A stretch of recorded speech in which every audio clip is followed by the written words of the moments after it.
Caio, Zé, eu quero fazer a última pergunta, voltando ao julgamento da próxima quinta-feira. A gente tem a ordem de votos aqui, ministros Raul Araújo, Floriano de Azevedo Marques, André Ramos Tavares, Carmen Lúcia, Cássio Nunes e Alexandre de Moraes por último.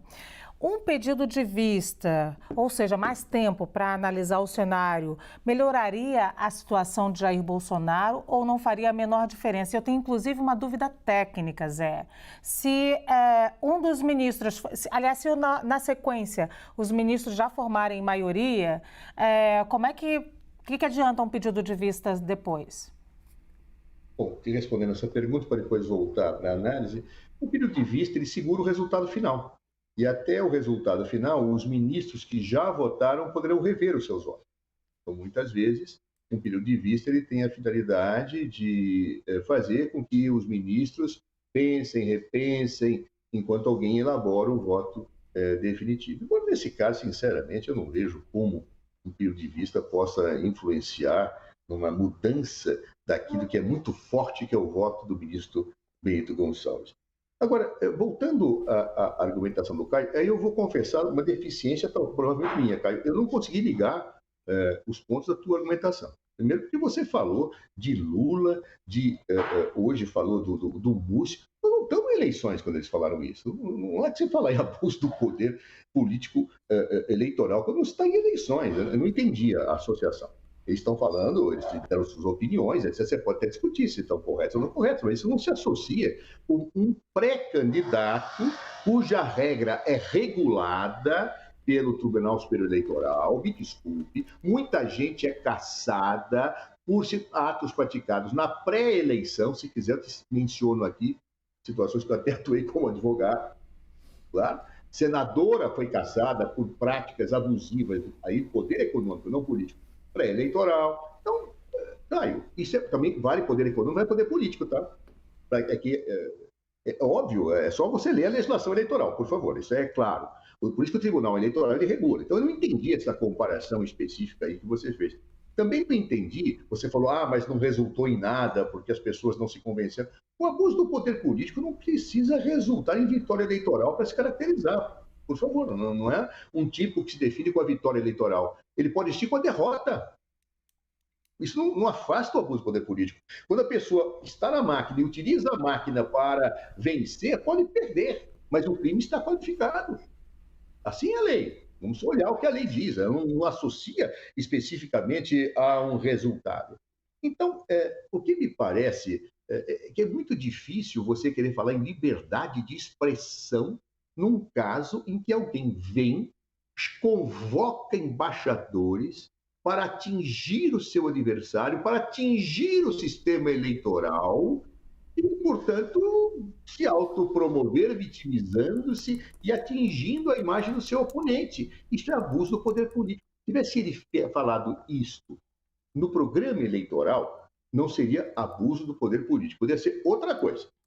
Outra coisa, mas como presidente, usando o aparato da presidência, convocando embaixadores dos países, ele candidato, que não tem que rivalizar com o presidente do TSE, que não está disputando a eleição. Então não tem lógica esse tipo de argumentação para afastar a gravidade do comportamento de um presidente da República que dizia que a Constituição era ele. É como se ele pudesse ser o dono do Estado brasileiro. Ele não pode, ele é um candidato como qualquer outro. Isso é isonomia. Então, quando você fala no Estado respeitando a isonomia é candidato usando tempo de candidato, meio de candidato, e não meios da presidência da República. É isto que não se permite. É isso que as regras do jogo eleitoral não permitem. É isto que a democracia não permite.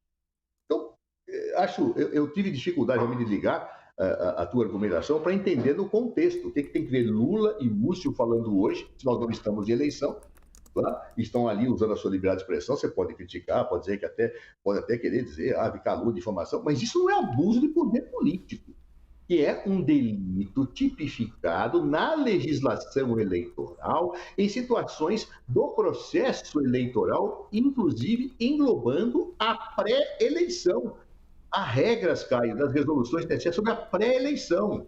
Então, vamos só olhar o direito eleitoral para ver como é que ele é e entender por que ele está sendo condenado. Senão nós vamos estar confundindo os nossos telespectadores, ou seja, a pré-eleição ela é regulada pela lei, a competência é da Justiça Eleitoral, sim, podem ocorrer, antes mesmo do registro da candidatura, delitos que responsabilizarão estes candidatos. Por fim, eu também não entendi essa citação da jurisprudência do STF que você fez. É algo totalmente descontextualizado disso que nós estamos vendo. O que, no fundo, o Supremo, pelo que eu entendi que você está dizendo, é que não existem verdades absolutas, nem mesmo quando há o recobrimento do manto da coisa julgada. Por quê? Porque a coisa julgada pode ser desfeita. Ela pode ser desfeita por ação rescisória, ela pode ser desfeita por uma série de situações, e recentemente nós tivemos uma decisão do próprio Supremo Tribunal Federal relativizando a coisa julgada em matéria tributária. O que tem a ver isso com a discussão sobre as eleições? Que um candidato abusa do poder político? Sinceramente, eu não consegui, e aí a deficiência deve ser minha, eu não consegui ligar a conexão da tua argumentação de tal forma que eu posso dizer, a premissa é essa, a conclusão é aquela. Eu, sinceramente, me perdi um pouco e estou até argumentando a granel, porque são vários pontos que foram colocados que, a meu ver, não totalizam uma situação uniforme de argumentação, pelo menos na minha compreensão, e aí pode haver minha deficiência de entendimento do que você disse.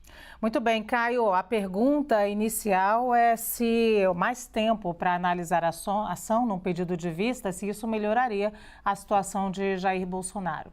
Não, de novo, eu repiso, é uma tragédia anunciada. Para muitos, é um jogo de cartas marcadas. Eu já citei aqui, né, relatos da imprensa especializada, falando inclusive que o presidente da corte tem uma estratégia, né, para instar ministros a não procederem dessa forma. Então, o que nós percebemos aqui é uma reação do sistema muito bem coordenada, né? Não, de novo, pelo julgamento da candidatura do Bolsonaro, mas sim pela condenação do bolsonarismo, enquanto movimento político que tem um líder muito claro. É disso que a gente está falando. E, bom, Zé, eu lamento que você não tenha entendido a minha argumentação, vou confiar no discernimento da nossa audiência e, ao invés de ficar tergiversando sobre o seu comentário, eu vou falar do que se trata isso. O abuso do poder político, ele pressupõe um objetivo, um benefício eleitoral. Qual o benefício eleitoral de levantar questionamentos e críticas ao sistema eletrônico de voto para embaixadores? Embaixadores que não têm qualquer ingerência no processo brasileiro. Ali era um chefe de Estado, alertando representantes de outros chefes de Estado para preocupações que milhões de pessoas consideram legítimas sobre urnas eletrônicas e a condução do processo eleitoral. Aqui eu estou sendo descritivo, não estou opinando. Isso foi o que aconteceu. A única forma de alguém considerar isso um ataque à democracia é com base na premissa de que a segurança do sistema de votação brasileiro é absoluta. E aqui nós chegamos à jurisprudência, que essa sim você entendeu muito bem. Não pode haver uma verdade absoluta. Não é uma instituição que a determina. E principalmente se tratando de uma discussão entre chefes, lideranças de poderes, é saudável que a crítica seja estimulada, não censurada, e muito menos punida com o rigor da cassação dos direitos políticos, que é a sanção máxima que você pode dar a um representante eleito pelo povo. Olha a gravidade disso, vamos comparar. O senhor Lula da Silva, houve uma certeza jurídica sobre os crimes que ele praticou, sobre corrupção, lavagem de dinheiro, julgado em primeira, segunda, terceira instâncias, mais de 400 recursos contados pelo ministro Félix Fischer, 400 recursos, mais de 400 habeas corpus, isso só em um processo. A sentença praticamente transitada em julgado, por questões processuais, a ação penal é anulada aos 45 do segundo tempo, para usar o jargão popular. Ainda assim, é anulada, conforme explicou o ministro Marco Aurélio, sem absolvição. Até porque não é da natureza desse tipo de procedimento. Agora, olha isso. Esse presidente é reabilitado eleitoralmente, enfim, ganha as eleições, segundo o resultado oficial do TSE. Então, tudo isso acontece e agora o Brasil, a justiça brasileira, está prestes a cassar os direitos políticos de um ex-presidente que, fora do período eleitoral, faz uma reunião com embaixadores, a exemplo do que fez o presidente do TSE, faz uma reunião com embaixadores para vocalizar críticas e questionamentos. Sim. Assim, o senso de proporcionalidade não faz o menor sentido. O que houve ali não foi um ataque à democracia, foi um convite ao aprimoramento do sistema eleitoral, Zé. Um aprimoramento que era consensual, mais que isso, era unânime entre os partidos até 2015. E aconteceu alguma coisa de lá para cá. Inclusive a ação política de membros do Supremo Tribunal Federal que ativamente persuadiram parlamentares a abandonar. E ainda existe uma maioria simples no Congresso a favor do registro impresso do voto eletrônico, mas não suficiente para fazer passar uma proposta de emenda à Constituição. Portanto, uma crítica legítima às urnas está sendo criminalizada, travestida de um suposto abuso de poder político que, quando a gente analisa os fatos, não trouxe nenhum benefício eleitoral para o investigado, que certamente vai perder os seus direitos políticos. E eu lamento, não por uma questão de alinhamento, de ideário político, não, nada disso. Só pelo duro golpe que a democracia está sofrendo.